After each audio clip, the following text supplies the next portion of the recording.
Let's get started. My name is Michelle Mylod. I am the Director of Special Education here at Shenendehowa. Welcome to our transition night for preschool parents of students with IEPs who will be coming to kindergarten or who are turning kindergarten age. I want to start with some introductions. This is Renee Young. She is the Academic Administrator for Elementary Special Education and also the CSE Chairperson. So you will see one of us when you have your meeting in the next couple months to talk about the transition to kindergarten. This is Dr. Michelle Beretti. She is the preschool chairperson. I believe you all know her. And in the back we have a wonderful showing of our elementary psychologists and speech therapists and teachers of special programs. And some of them will get up and talk a little bit about their program. So to start with, I'm just going to run through the agenda. We're going to do introductions, which we did. We are going to talk about, in general, the transition from preschool to school age. We'll talk about special education and what that looks like at the school age level. We'll talk about the continuum of services for students when they enter school age. We'll talk about related services, a day in kindergarten, and then we'll have time for you to jot down questions, or you can jot them down through the presentation and we'll answer those at the end for you. We are being videotaped, so if you want to go back and reference this at any point, it will be on the website for you. Okay, so school age personnel, people that you need to know about who will be part of your team. That starts with your classroom teacher, or if you have a child who is placed in a highly specialized setting, that will be your special education teacher. We also have special education teachers who work at every grade level. We have occupational therapists, physical therapists, speech and language therapists, the school psychologist or the school counselor. Each building has one, and they provide any school counseling, friendship group, or any kind of support for students who have perhaps some emotional, behavioral, or social issues. We have a building principal who is often part of the Committee on Special Education. And then you have your administrative team. You have the chairperson for preschool special ed. You have the chairperson for special education. And then you always have me. Okay, so I will talk a little bit about the process, the transition process. For those of you who have started going through your annual review meetings, you may have heard some of this information from me already, but we want to make sure everybody knows what that is. In January and February, as a department, we started reviewing the records of all the preschool students who are kindergarten eligible. Each of the elementary buildings found out the list of students who were potentially in their track. Depending on the needs of your children, they may end up going to a school other than their home school, but the person who kind of manages the process through this transition is your homeschool psychologist and your homeschool speech therapist.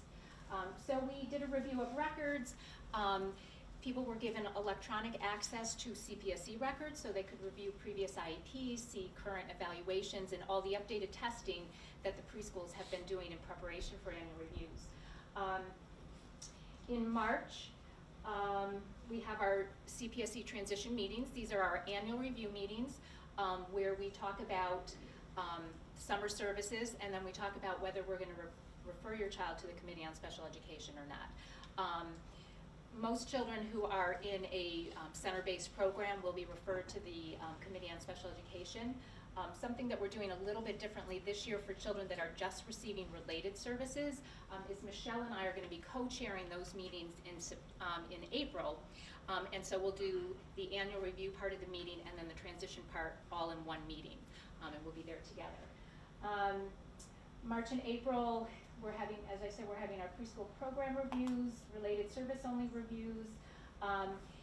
In February and March, the school psychologists, the speech therapists, and sometimes special education teachers were going out to the preschools to observe children who were in center-based programs. Sometimes they might, if your child is receiving See-It services at their daycare or at a typical nursery school, the staff might be going out to observe them as well, just to see how they're functioning in that setting, and talk to the providers who are available. Just gives us more information about how they're functioning in their current setting, as well as looking at their records to really develop as full a picture as possible as your child's strengths and weaknesses.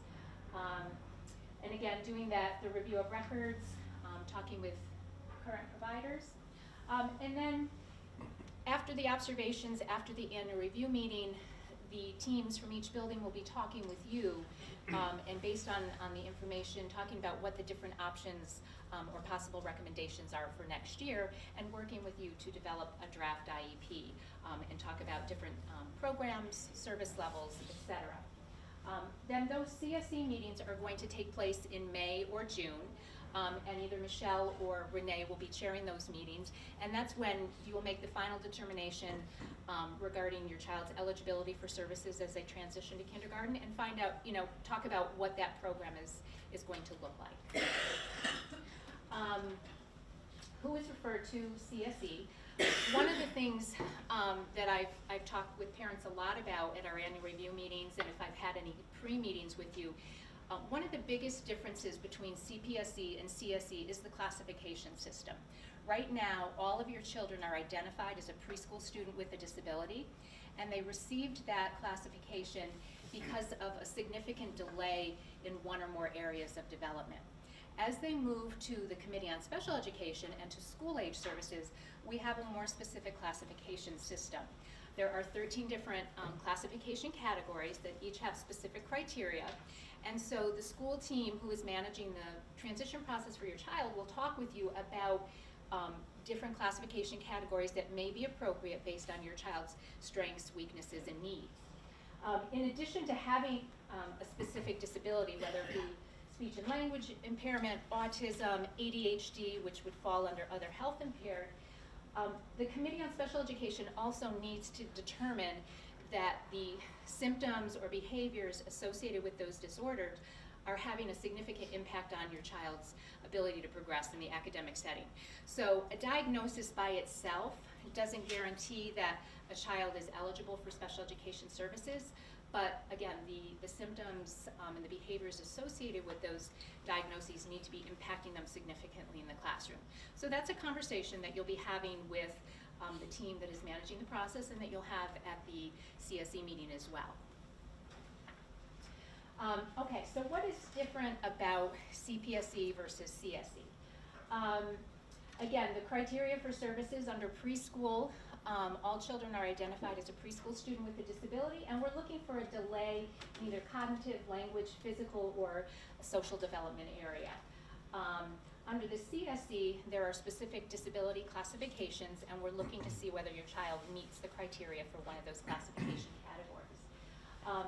At the preschool level, we talk about delays in month, like a child is so many months below in speech, or their social emotional development. At school age, we're really comparing them to grade level norms and the curriculum standards at each of those different grade levels. As we've talked before, the classification at the preschool level, all students are a preschool student with a disability. At the school age level, it's a specific disability classification that is identified. Pre-referral interventions. At the preschool level, there really isn't an opportunity for pre-referral. If you have a concern about your child's development in any area, you refer your child to the Cpsc, we do an evaluation, and then we determine whether they're eligible for services or not. At the school age, if a child hasn't been getting services as a preschool student, but parents or teachers have concern about how they're doing academically, we have some different services and problem-solving processes that can be put into place before we actually identify a child. We have academic intervention services, we have a process called response to intervention, and we try to do those things before a child is identified. For those of you whose children are in center-based programs, that process probably doesn't pertain, because most likely your children may still very well need services and will just transition to CSE. But if for some reason your child is declassified at their annual review meeting, or they are not found to be eligible for CSE services, once they enter kindergarten, there are general education support services that they can access if they need. So we have both special ed and general ed support services. And then the goals in preschool is that we're trying to remediate the delay and moving the child toward more typical age level expectations. School age, when a child is identified under the CSE, we're trying to help them develop compensatory skills and strategies and accommodate for the disability. Okay, so what is special education? Special education is a service provided to our students with disabilities to help them have greater access to the Common Core learning standards. Our hope is always to give them enough accommodations and modifications to one day be able to declassify our students that they've had what they've needed throughout the years. We accommodate, including with assistive technology and modifications in instruction and materials. And every student has individualized learning goals, and that's what the special ed teachers use to specialize their instruction. Okay, we want all of our students in the least restrictive environment possible. At the bottom, we can see that it's a regular ed classroom with the special education services provided right within the classroom. Perhaps they'll be pulled out for speech or something like that, but everything else is within the classroom, and maybe it's called a consultant teacher service. The next one up is a regular classroom with special education services with a resource model, and that resource model means that they might be pulled out of the classroom for a small period of time, maybe 30 minutes, for pre-teach or reteach, or students might need some study skill help with that. Next would be our regular classroom with integrated co-teaching. With the integrated co-teaching model, we have the general ed teacher and the special education teacher working together, providing that service for the whole classroom. We have specialized classrooms that have our connections and our FSD classrooms. They have times where the kids are in a more self-contained room for their learning, maybe for reading or math, and then they are mainstreamed into the classroom, and it's all individualized depending on the students. Next up, we have a Boces Classroom. They could be in a public school setting in a Boces Classroom, but still in a public school. We have special day programs such as Parsons or Hill, and then the most restrictive would be a residential or home treatment. Oops. Okay, you just skipped over that. Okay. Okay, Mrs. Davies will talk to you briefly about kindergarten skills development. So the program that I teach is the Kindergarten Skills Development Program, and what this program looks like is it's a full-day program for kindergarten students, which is a half day more than students who are just attending kindergarten would have. So you'll have a full-day program. They would spend half the day with me getting reteaching strategies, and then they would spend half the day in a kindergarten setting with aid support. So you're being able to access the kindergarten curriculum at the same pace as of the other students, and then you're able to have the students come back with me and have the reteaching opportunities and really work on that individualized instruction. And this program is located at Scano, which is on the main campus. Mrs. Paradise, you're the Connections teacher. At the Connections program at Tasago, it's a full-day program for students in grades K1 and 2. My kindergarten students spend the full half day in the kindergarten program, and then they come and spend the afternoon with me. Again, that's on an individualized basis. If I find that spending the full morning in the kindergarten program is too much for that student, then we modify how much time they're spending in the program. But the goal is always to have them mainstreamed as much time as possible. My first and second graders mainstream for part of the day. So they typically go in the morning and mainstream in their general ed classrooms for morning meeting and calendar time. And then they come back into my program and receive specialized instruction for math and reading. And then they are also mainstreamed with their typical peers for their specials and lunch and recess. And then they spend some time in the afternoon during like a science or social studies block in the mainstream program as well. But all of their content area instruction in math and reading is done through my program. When they are mainstreaming into the general ed programs, they have aid support while they're in those settings in the classrooms. We're at Tasago, and I think that's about it. So students may enter the Connections program as a kindergarten and have that full day experience because they need the reteaching and they also need the intensive social skill development. and then they may return to their home school for first grade. Some students might stay in connections for first grade or second grade or through elementary school. So it's a very individualized process that we go through. And Mr. Sawyer now will talk about FSD.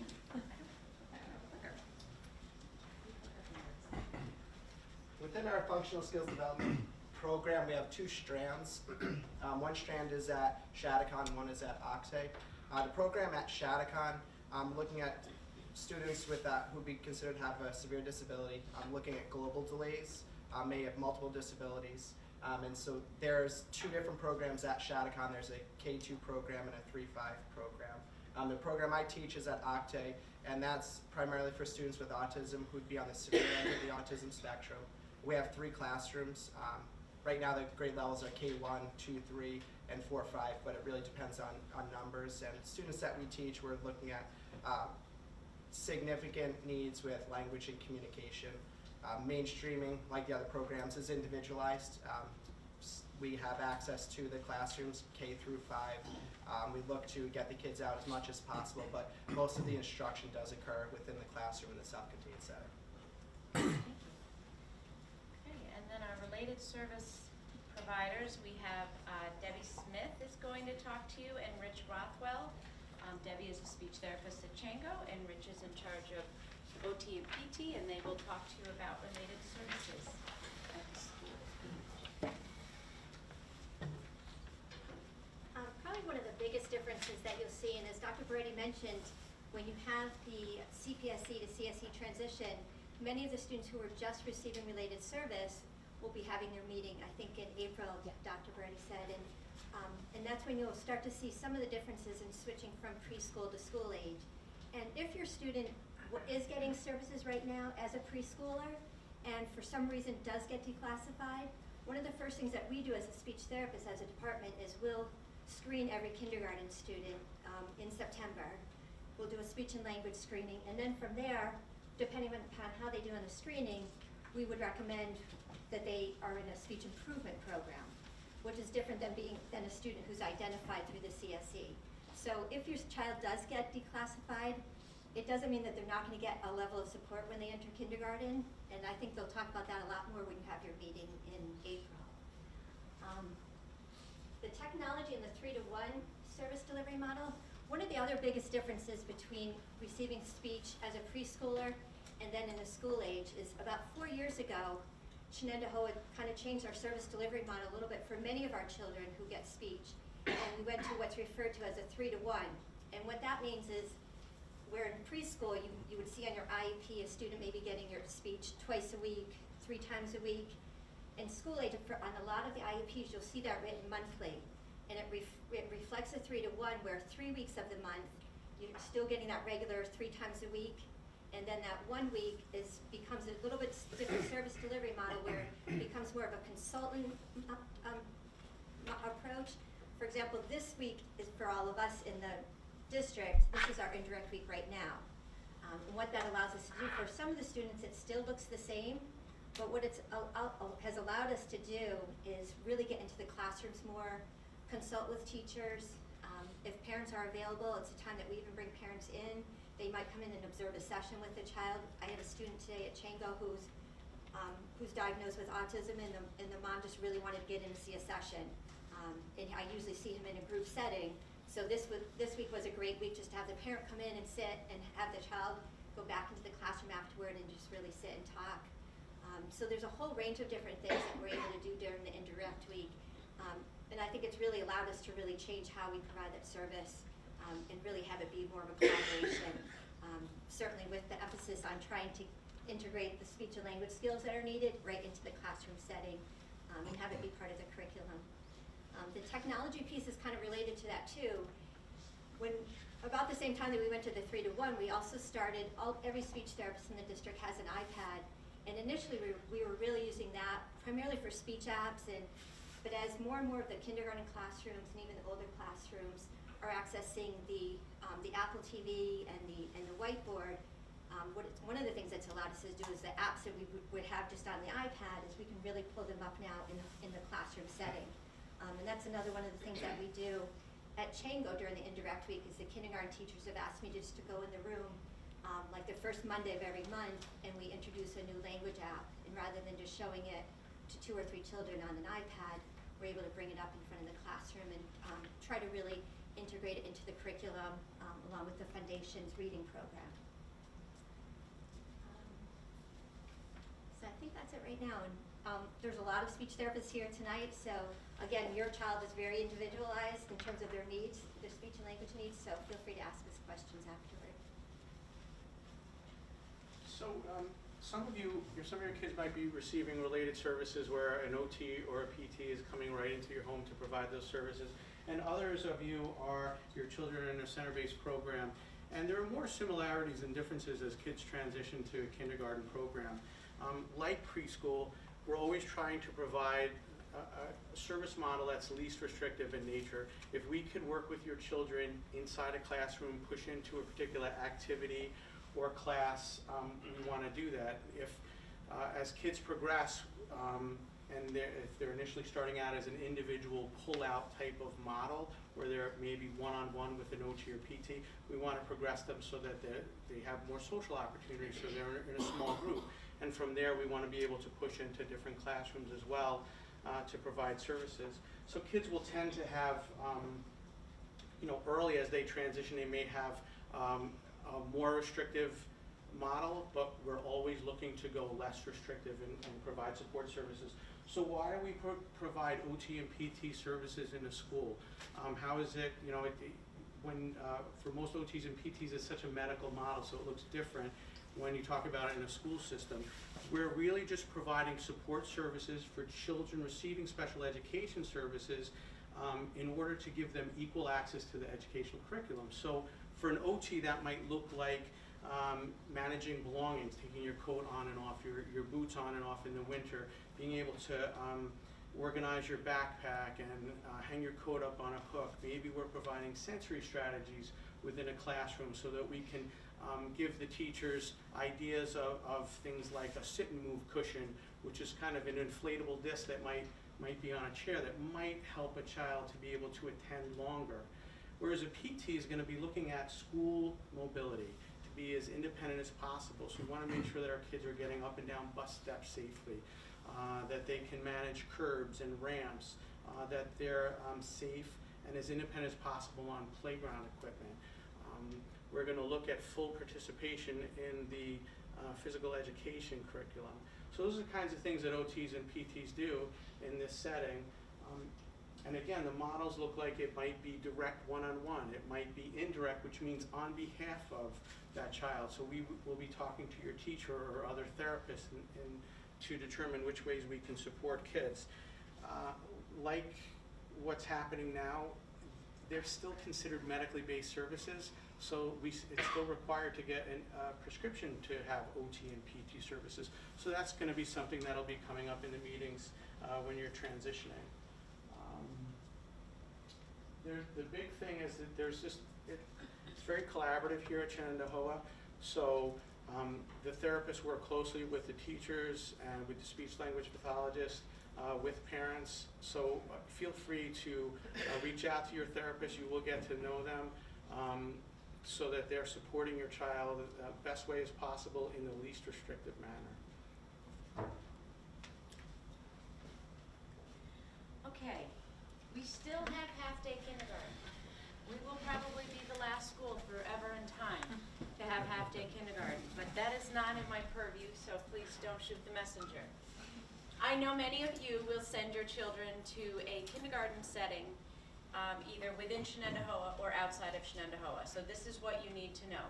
If you are sending your child to a private or parochial school outside of Shenendehowa, so for example, St. Pius in North Colony, you will need to write a letter to the Director of Special Education where that school is located. So St. Pius is North Colony, that's Dave Simo. You will write him a letter before June 1st saying, my child will be attending school X and I would like my child to receive such and such services. Dave then contacts us, we sign consent, you sign consent to share records, and your child will be eligible for services. if you decide to register your child for a private or parochial school within Shenendehowa, you will write that letter to me. So these are the schools: Mother Teresa Academy, Roots and Wing Montessori, St. George's, Sarah Marie School, and Saratoga Academy of Arts and Sciences. Those are the 5 accredited schools within our district where we will work with you to receive services. Your student may receive services there, or your student may be bused to a school within district to receive their speech services. And again, it's so important, get me that letter as soon as possible before June 1st. Okay? Students withheld from kindergarten. If you decide your child isn't ready for kindergarten and you want them to go another year in a preschool setting, they are no longer eligible for preschool services. But they're considered a school-age child. So even if your child is 4 and turns 5 on up through November 30th, they are considered to be under the Cpsc. And you will simply need to let us know when we have your annual review meeting. And if your child receives related services, then most likely you will either bring them to their home school, or we work out some way of delivering related services while they're still in that preschool program. Okay, and what does a day in yes, come on up, Kate, you're in again. Just briefly, what a day in kindergarten looks like. So here we have a half-day program, and usually what happens in kindergarten is they'll start off with some type of morning work of a skill that's previously been taught, and then a lot of times they'll move to a morning meeting, which is your calendar, your basic math skills. There's definitely probably time in there for some songs and singing and dancing and brain breaks. We have ELA and math. For ELA, we do the Foundations program, which is a multi-sensory approach to learning their letters and their sounds and the different types of literacy skills. A lot of the teachers will have centers learning, so the kids will be in a group with 4 or 5 other kids so that the instruction that's given to them is individualized and it's on their level. A lot of times, if you're going into kindergarten and you have the consultant teacher, what that would look like is that the consultant special education teacher would be coming in for either ELA time or math time or both to help your child in that setting, so working on those individualized skills that they need, but they would be coming into the classroom and they wouldn't be bringing them out. And then usually with their related services, like we've said, we try and keep the related services providers speech, OT, PT, they can come in when it's appropriate, but then they may also take them out. And for kids entering kindergarten, I think the most important thing is that you'll see a lot of the preschool emphasis on social development. And if we take a look at some of them, in terms of confident play, they're able to approach a group and play with their peers in appropriate ways. So turn taking, maintaining play, initiating, that's what we're looking to see. The communication, they're initiating communication. They can initiate a greeting when they see me in the morning.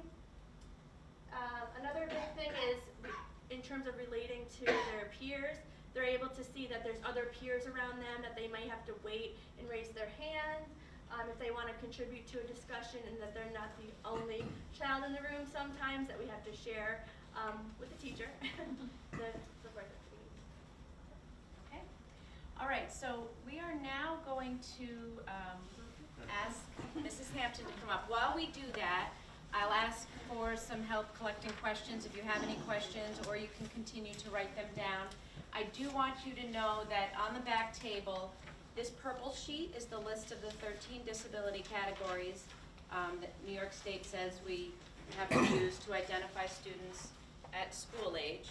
And then there's a blue memo from the State Education Department, and I think this is a great memo that helps parents with some basic terminology and information about the Common Core Learning Standards, and then towards the end, questions that you want to ask at the CSE meeting and questions you want to ask your teachers. So this was developed for parents specifically to help keep you informed about what's going on when you go into that CSE meeting, which can be very intimidating. In addition, Mrs. Davies has dropped off has put on the back table information about the Common Core Learning Standards for kindergarten, so that you have an idea of what your child is expected to know by the time they exit kindergarten. And Mrs. Hampton also brought a packet, and she will talk about that now. My name is Nancy Hampton, and I'm with the Early Childhood Direction Center. Some of you may not have heard of that. It's a project through the State Education Department. The Direction Centers have been around for over 30 years, and we have 14 throughout the state. We're all housed a little bit differently, and I'm housed here through Capital Region Boces. And what my goal is, I'm a program coordinator, and the goal of the Direction Center is we work with parents who have children with special needs, birth through 5. We also work with school districts and preschool special ed programs. This time of year, I go around and I do a lot of trainings on this process, the transition from preschool to school age. And I'll tell you right now, it's much harder on the parents than it is the kids. Your kids are gonna do great. I mean, children are so much more resilient, I think sometimes than we ever give them credit for. I have been through the process myself, and I wanna tell you, you'll come out beautiful on the other end. I have 2 kids who went here, and they're both in college. They both graduated with advanced Regents diplomas, and it all started at this early age of receiving these services when they were little. So you should really applaud yourself and give yourself a pat on the back for all the work you're doing as a parent. You can tell from the presentation tonight, that is so much information. Special education has a lot of acronyms. One acronym that you are going to hear so much is LRE, Least Restrictive Environment. And that's going to be, in a nutshell, that's going to be the environment or the classroom that your son or daughter is going to be the most successful with the least amount of supports. And it changes every year. One thing I always tell parents is to remember, nothing is ever written in stone. I think the single biggest change going from preschool to school age is the classification. And when you look at those 13 classifications and you're like, wow, I mean, my child might be several of those, you're just going to choose one. And that's a discussion you're going to have with your child's current team or the providers that you're working with right now. And if you're confused, you don't understand about it, you know, email or call Dr. Beretti. She's terrific. And one classification you have now may not be appropriate later. So nothing is ever written in stone, and things can change. The one thing I always tell parents too is to make sure you communicate. Communication is so important. Don't be afraid to ask questions. If you're ever in a meeting and you feel like there's so many acronyms flying around, ask for clarification. It's okay. Because I'm sure whatever you do in your job, you probably use terminology sometimes that you don't realize that maybe everybody else doesn't understand. So make sure that you ask those questions because they're more than willing, to slow down and talk about it. Another thing, communicate with those teachers next year.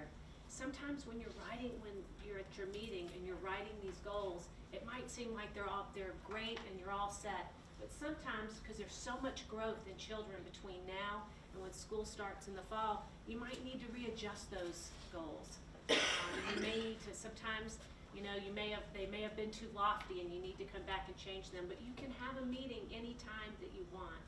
I always try to tell parents to give it at least 8 weeks at the start of school next year, because your kids are learning a whole new environment. They're going to meet so many nice teachers and therapists, and it's a really exciting time. As scary as it is, it's much harder for the parents. Make sure you have fun with this process, because it does go by so quickly. One of the packets that I supplied this packet. If you didn't pick one up coming in, make sure you pick one up on the way out. Our office in Syracuse is affiliated with the university, and so this is just great information. It's very similar to everything they've spoken about tonight. That walks you through the process, the things to expect, maybe questions that you want to ask at your meeting. So the last thing I'll tell you is make sure you take a very clear and a very cute picture of your child with you to the meeting. Because there could be people around the table that haven't met your child yet, and you want to make it very personal. And you want to say, this is my son, or this is my daughter, this is who we're talking about today. On the back of this packet, I have this thing, it's called Learning Begins at Home. And I know you're probably doing all kinds of great things at home. The one thing, when I talk to so many kindergarten teachers, and I'll say, what do you want me to tell parents? you know, when I do these workshops, what do you want them to know for next year? And they said, read. Have them read to their kids every day. And you can do reading in so many fun ways. Read with your kids, talk with your kids, sing with your kids. Because you can do that now, because pretty soon, when they're a little bit older, they're going to tell you you're not a very good singer. You know? So make sure you have fun with this process and enjoy it along the way. If you ever have any questions about transportation, bring that up at your meeting, or talk to Dr. Beretti about that. Sometimes parents feel like their child might be really impulsive and they're afraid they're going to dart off the bus or whatever because they can't wait for that bus. That bus is a big deal. Call the transportation department and talk to them, or bring that up at your meeting, because sometimes children do need more supports in places like that. But I also put on here my email address if you ever have any questions or you feel like there's ever anything you think I can help you with. But good luck, and just know that the hardest part is going to be on you. Your kids will be fine. Thanks. Okay, so I have one question, and I know some of you have questions you'd like to ask yourself. That's great, because I'm sure you're sick of hearing from me. What percentage of students eventually become classified? That number here at Shenendehowa is 10%. So we have approximately 1,000 students right now who have individualized Actually, the education. question was declassified, so. Oh, wasn't it declassified. Yeah. I'm sorry. No, I'm just I interested. must need new glasses. Declassified. We don't have an actual percentage. We don't keep track of the students. We keep track through meetings, but we don't have a percentage. I would say probably it depends on the disability category. So students with speech and language impairments, probably about half of them are declassified at some point during elementary, and then the other half may be identified eventually with a different disability or may continue with that speech and language impairment. But we have students with autism who are declassified. We have students with other health impairments who are declassified. Really depends on the student and how far they can go within their program. Okay, questions? Go ahead. Yes. Is the full day only offered at Scano? The full day program for kindergarten skills development is only offered at Scano. So if you have a child with autism and they may go to one of the other full day programs, those programs, one is at Tasago, one is at Octay. But just kindergarten skills is at Scano. So if your child goes to that program, they're there for 1 year and then they return to their home school the next year. What are the guidelines for them to be classified to get into that full-day kindergarten program? The characteristics of children in that program are students with significant language disabilities, so receptive and expressive language, and then they're really lacking those pre-kindergarten readiness skills. And so we would find that out in the meeting in April? Yes, we'll have that conversation when you have your annual review meeting. If your child's in a center-based program now, you could start having that conversation then, and then that will continue. The psychologist for your elementary school should be contacting you, and you'll also have that conversation with them. And then the final decision is made at the CSE meeting in May or June. Okay, question? Me? Yes. If they're in that program and then they get they do well and they get mainstreamed, would they go back to their home school or would they go to the kindergarten school at Scano? That makes sense. I'm not sure. After So if your homeschool is different, then like What do you before. say? You would go back, at the end of kindergarten, if they no longer need, well, obviously they would graduate from the kindergarten skills development program, so to speak, and then if they didn't need another specialized kind of program, they would go back to their home elementary school. Yep. Right. Okay, thank you for translating. Okay, other questions? Yes. Sorry, one more. I was interested by your comment before about part day versus full day kindergarten. Yes. We're trying to decide between private and public, and is there a noticeable advantage, disadvantage to going full day versus part day? I know the common line is it'll catch up in first grade, but do you see a noticeable difference? Because public school has A, B, and C great things about it. Private school has C, D, and E. We're trying to mesh the two together to determine which better, and that might be the determining factor. So I'm trying to get a sense. Is a full day really helpful? Is it too much for the kids? It really depends on the student. There are some students who really aren't necessarily ready for a full 6-hour day of pretty hardcore academics at this point, even though it's kindergarten. It's a very busy day, very engaging day, but some students are ready. In terms of long-term educational benefits, the research says that any benefits that may have been gained by a full day are over by the beginning of 3rd grade. So there's no long-term impact for a full day of kindergarten. And we certainly, within the district, haven't seen that our students are suffering achievement-wise. Just to add to that as well, one of the things that I share with parents too is depending on what your child's needs are, certainly if they qualify for services under CSE, it's the district's responsibility to make sure they get those services. If they're at a private school, if it's in the Clifton Park area, then we would provide those services one way or the other. If it's in another district, that district would provide the services and we would work with them regarding that.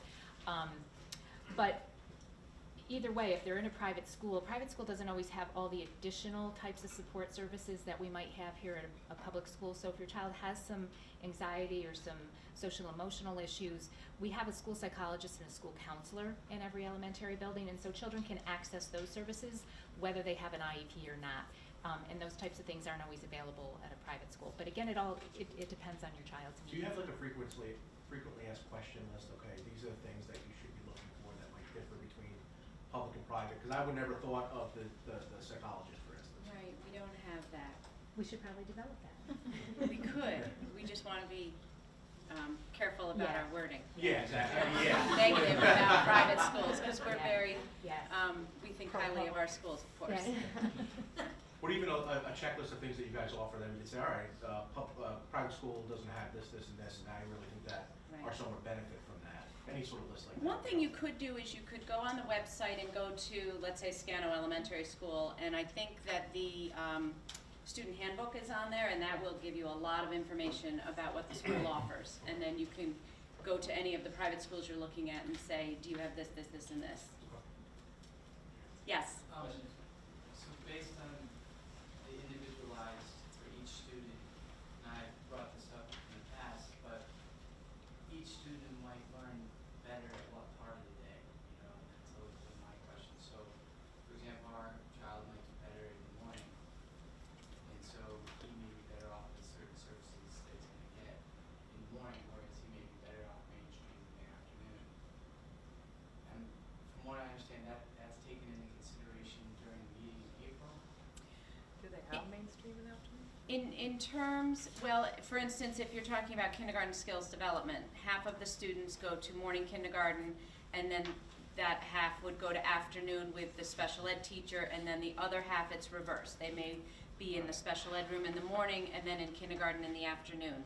That is something that probably you're best off writing a letter to the principal and expressing that you would prefer a morning placement here for these reasons, and be very clear about, you know, my child is better in the morning.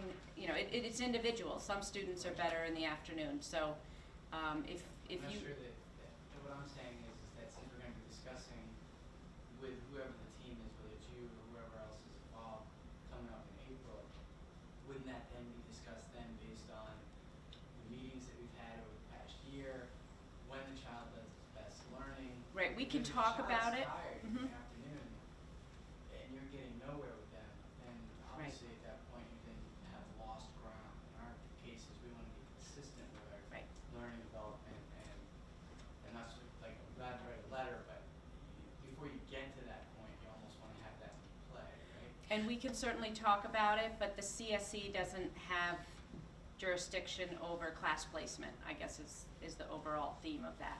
So we can say your student needs this service, and this service, but in terms of things like morning, afternoon, things like retention, things like teacher, individual teacher, that all goes through the building principal. Yes, we will advocate for you, for your child, but we can't make a commitment to a morning or afternoon placement. No, I wasn't asking for a plan, I'm just saying definitely a discussion. Yes, absolutely a advocation discussion, for- yes, and if we will the share that child's tired, information. Then nothing's gained, and Right. I just was curious as to how we would revisit that. Yeah. Well, at the CSE meeting, that kind of information will be discussed, and depending on what the potential recommendation is for your child, whether it be the KSD program, the Connections program, a FSD, whatever the case might be, the teacher from that particular program will be at that meeting as well. So, and you know, everybody from the school-based team is taking notes. We'll have a copy of the draft IEP. So all of that information will be important. Once we know who all the children are going to be in each of those different programs, then we take a look at all of those needs in the building as a team and kind of figure out, okay, who would do best in morning kindergarten versus afternoon, and make those decisions as a team. And that's where just writing a letter to the principal and making the principal aware of that as well, although depending on the school and the program, some of the principals like to be at those meetings as well, so they'll hear that information. So we can start those conversations at the CSE, and then the team for that particular program will take all that information into consideration and figure out how to best place the kids. Right, so the meeting in April will let us know, ideally the school, The classroom program, items, yeah. so that we can then make, you know, our active letter to what the leader is at that school. Yep. Thanks.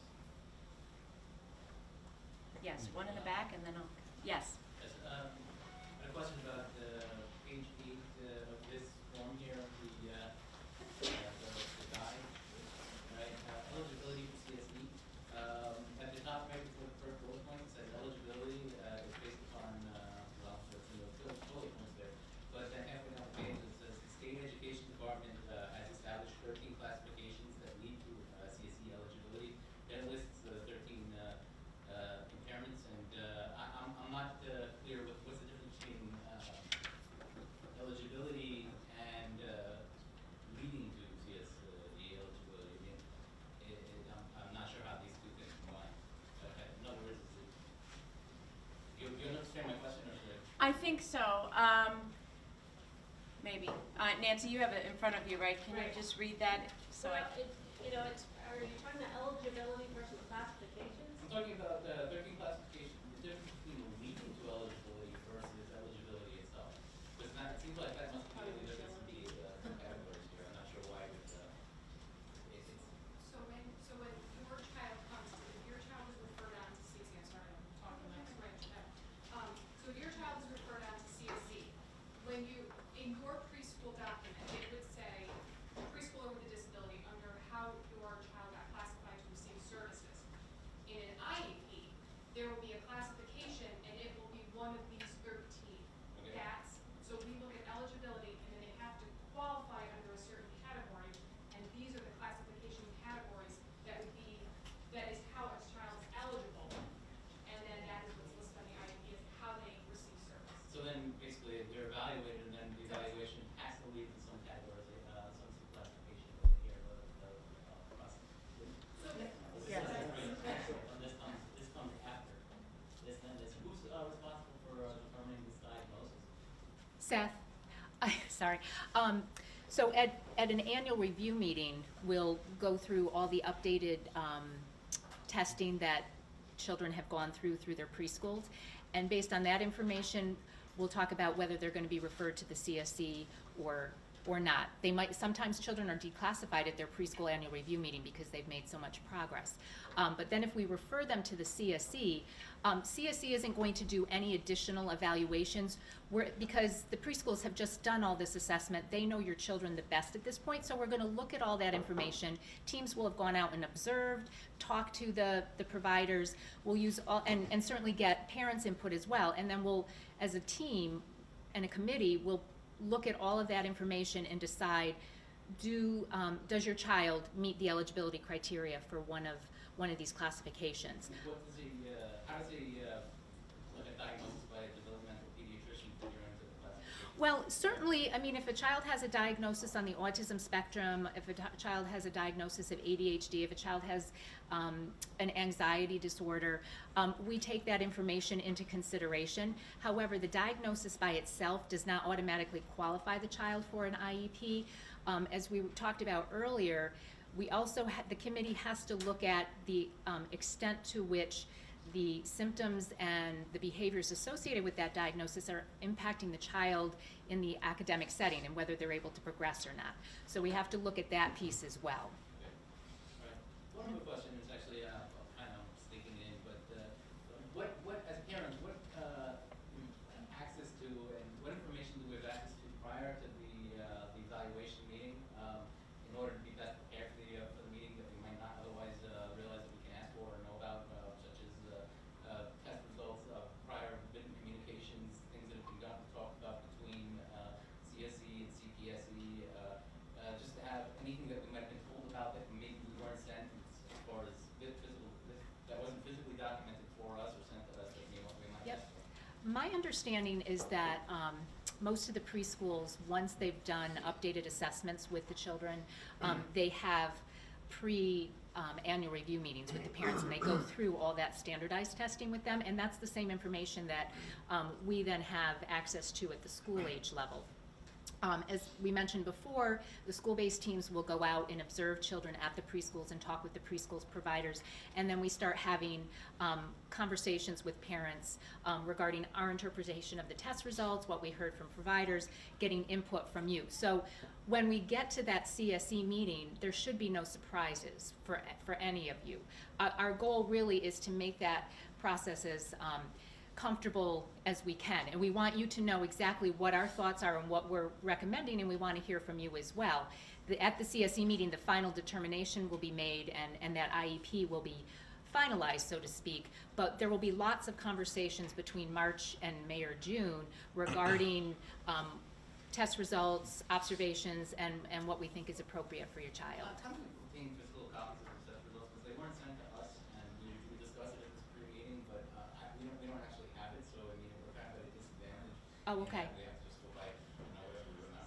Okay, you Absolutely, you absolutely should- should have a copy of that. Physical copy of it. Absolutely. Yeah, and I know generally the preschools do give parents copies. Maybe it wasn't ready at the time that you were met, but we can talk afterwards, and you definitely, as Nancy said, you definitely should get a copy of that information. Is there any other forms that you look at to determine eligibility besides just that evaluation?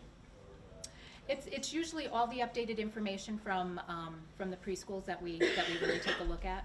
Yeah, and we do go out and observe, but we don't write up formal reports from our observations. We really just kind of take notes and that sort of thing. Do you talk to the teachers too? Absolutely. We generally talk with the teachers, and then whatever related service providers might be available, we talk with them as well, speech therapists, OTs, PTs. Yeah, we generally try to talk to them as best as possible. Is this all information available to us if we requested it in hard copy? Would we be able to see it for our own personal files? A hard copy of the test results? Like, so Or, when the test results, there's a lot of dialogue, and it can't all just be verbal, right? well, when we go out for the observations, that's pretty much verbal. Yeah. I mean, people might be taking notes, but, Like Michelle said, when the teams in every district does a little bit different, when they go out to the programs to visit the kids, there are no assessments being done then. It's really putting a name and a face together, because the districts are having to plan for the children that are coming in next year, because every year is different. Some years there are going to be children that have more needs, some years there's going to be children, with less needs. So it's really more on the districts and a planning process. And honestly, there shouldn't be any secrets. It's not some secret handshake. And parents, the state education department wants parents involved in this process. So you're a member of the committee, and your input is very important, and it's noted. So I would check with your child's provider. You should have a copy of that report, because it would be the exact same information that your child's team has, that you should have, and that the district has. what I'm thinking might be the case, and we can definitely figure out, a solutions just so you can get the actual hard copy of this. Some preschools, when they do this updated assessment, they write a separate annual review summary report. I know Helping Hands does that, and so parents get a copy of that report when they go to the meetings. Some preschools have gotten away from that, because a lot of the information in that summary is the same information that they're inputting into the child's IEP. So it's possible that all the test scores and all the information is put into the IEP. You might not have seen a draft copy of that yet, but they might not have done a separate report. So if that's the case, we can certainly make sure that you see the actual numbers and the test results and everything in a draft IEP form before you go to the annual review meeting. Yeah. Yeah. Okay, you had a question. Are we able to observe the classrooms ahead of time if we know like it's gonna be like a full day kindergarten thing? And who would we set that up What for? we try to do, your school psychologist of your child's home school will be contacting you at some point after your annual review and before you have your CSE meeting with the Committee on Special Education. And if you would like to come in and see the space and meet with the teacher and the team, you can do that. We don't have parents coming in during the school day to observe because we are, trying to protect the students. Not that you're a threat, but we're Yeah, no, protecting I- the identity and the confidentiality of our students as much as possible. But you can certainly come in, meet with the teacher ahead of time. You should be meeting with the team to develop that IEP, and then you can see the space and get a sense for what the school is like. And if it's not your home school, it'd be working with the school psychologist from the. Right, you'll probably first hear from your homeschool psychologist, and then you might hear from the team at the actual physical school. Okay. Yeah. Yes? Kindergartens that are full day, how are the classes, I guess, with children with IEPs separated? Are they separated, or are they all in a group of a mixture of all different IEPs, or is it, separated by their IEP? For example, if your child were recommended for the kindergarten skills development program, we can have up to a maximum of 12 students. And over the years, we've kind of structured the program a little bit differently, but what we're doing this year and what seems to be working pretty well is we have 11 students. 6 of them go to kindergarten, 5 go to regular kindergarten in the morning. So 3 of them are in one kindergarten classroom with a program aide from the program, and 2 are in the other kindergarten classroom. The other 6 children are in the kindergarten skills development program with Mrs. Davies. Midway through the day, they have lunch and recess, and then they flip-flop. The kids that were in the kindergarten skills development program in the morning, 3 of them go to one kindergarten class together, and 3 go to the other kindergarten class together. But are they gonna be, I guess, together with children that have more serious IEPs? Children that are in the kindergarten skills program tend to have similar needs. And Kate, you wanna? The students in the program now have, in terms of those 13 disability classifications, primarily they have speech and language impairment as their disability. So their disabilities are linked in that they're all, most of them So all have those that. people pretty much be together as a group, and then The disabilities are like. Right, when we have a special class, if your child is going to be placed in any of our special classes, the functional skills development class, the connections class, or the kindergarten skills development class, all of those students are grouped because they have similar needs. So, of course, every student is an individual, but they're all in a certain special class because they're similar. And then when they are in kindergarten, obviously they're with their typical peers, and so they have those role models as well. So I mean, is it a possibility that they could be put in classes with children that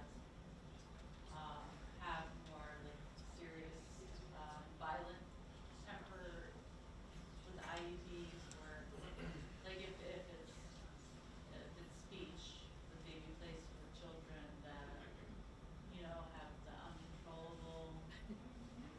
Probably not. Probably. I mean, we're always going to have some children that have some behavioral issues that we have to manage. But again, as Michelle was saying, each program is developed and designed to meet the needs of children with a somewhat similar profile. Obviously, every child is different and has different strengths and weaknesses, but we try to group them similarly.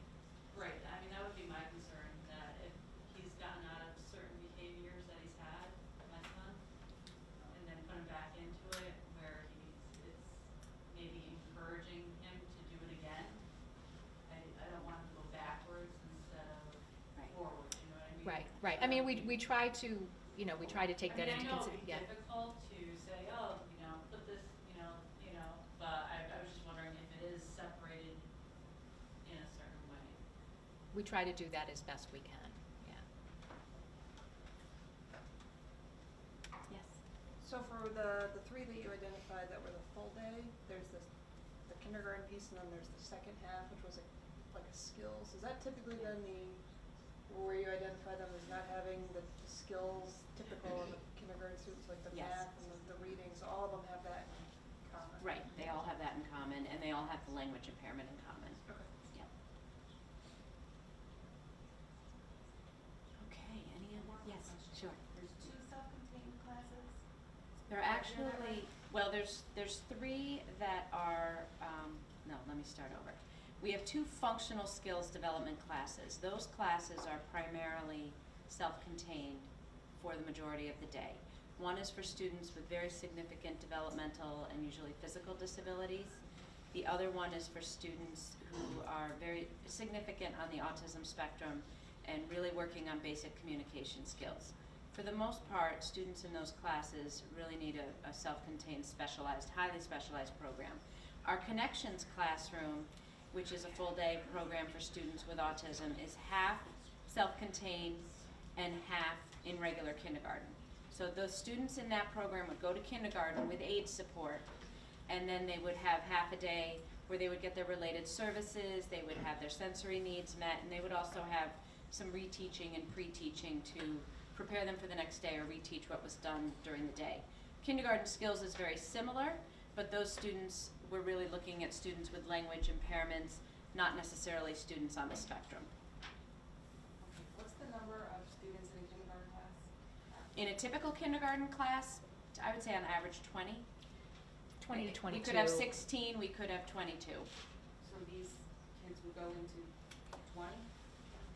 They would, Women, they would, they yes. would, they would be part, they would be, They'd be yeah, part they're of part the of it. 20. And they would have, that pot of children would have an adult that would go with them from their program. Right. They have a So- special education aide going with them into the kindergarten classroom. Yeah. Yes?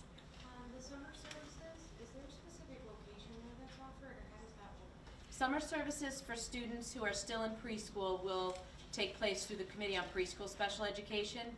You won't have to worry about school age location until after kindergarten, going into first grade, and those services happen here on campus, either at Shattuckon or Orangen usually. And we do have similar types of programs during the summer to the ones that are offered during the school year.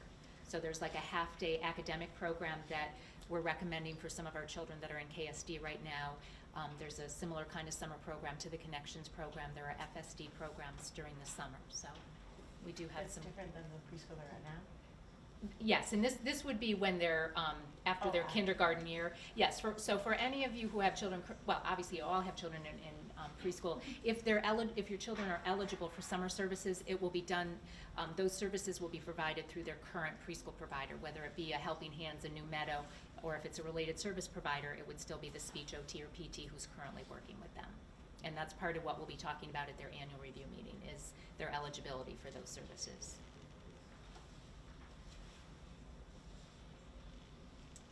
Any other questions? Please feel free to mill around and talk to any of us. Please take some refreshments, and if you would like, I can email you the PowerPoint and any other documents I think of. Okay, thank you. It was a pleasure meeting all of you.